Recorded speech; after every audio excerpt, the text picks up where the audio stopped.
अस्सलाम वालेकुम सर। वालेकुम सर आपका नाम? अहमद अयूब। अहमद अयूब। तो आपके वालिद साहब का नाम क्या था? अयूब। अयूब साहब नाज़रीन के वालिद का नाम था जिनके नाम पे ये सारा है निज़ाम इनका।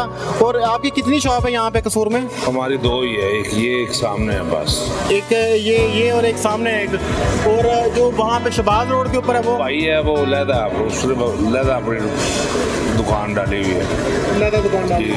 तो आप बताएंगे कुछ कि ये कब से ये आपका काम यहाँ पे चल रहा है? तकरीबन 48-50 साल हो गए पान फलूदा तैयार करते हैं।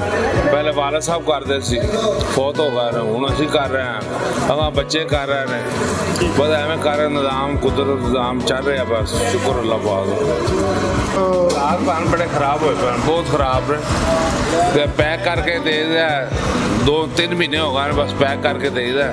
अंदर सिटिंग तो की नहीं हुई, पैक करके जेड़ा आवे पैक करके लै जाओ। वो काम नहीं है जेड़े बहुत हालात खराब होए पे। रात नूं रोटी नहीं पूरी होती, मुलाजमां दी दिहाड़ियां नहीं पूरी होंदियां।